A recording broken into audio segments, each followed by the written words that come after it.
Juliana, over here. You're a two-time champ. You know how to bounce back.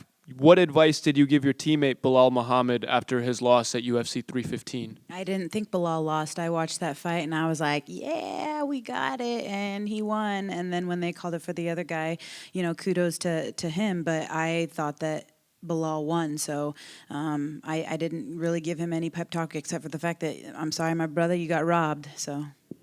And on another note, one of the cool things you've done in your life is give a speech at your daughter's pep rally after winning the title again.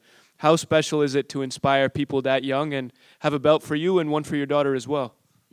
I think the most special thing about that in general is the fact that I'm the first woman to give birth and win a world title. I'm the only woman to give birth and win a world title. I'm the only woman to give birth and win a title a second time after losing the belt and coming back and being able to get that gold a second time. So there's no other woman that can say that, and I can say that. And I think that being able to inspire my daughter, inspire a little boy or a little girl to pick up martial arts, doesn't have to be fighting, but anything, taekwondo, judo, wrestling, jiu-jitsu, boxing, whatever it may be, if I can inspire that next generation and get more eyes on the sport and get them to want to be able to believe that they can achieve anything that they want, then I've done my job as a champion. Juliana, right here.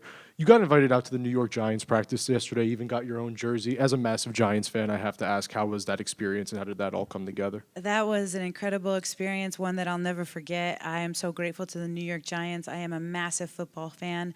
Alex Spanos is a head strength and conditioning trainer at the Northwestern facility for the Wildcats, and I train there, several days a week, going out to Evanston to get my strength and conditioning with the football team. And so to be able to go on with the New York Giants, of course, Russell Wilson was a longtime staple of the Seattle Seahawks, and I'm born and raised in Washington, so I was super stoked to meet him.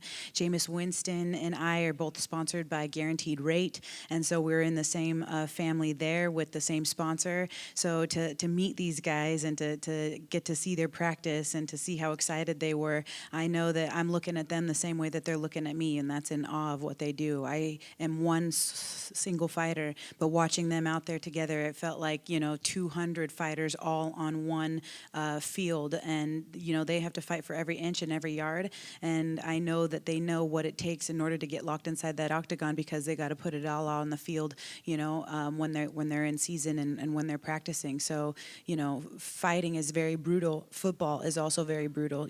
Two trains coming head to head on a train collision is not easy to do. And much like fighting, it's very similar in that sense, where you're having to fight for every inch. And so I love NFL football. I love football in general, or all sports. So to be able to go out there, it was a very special time and an unforgettable experience.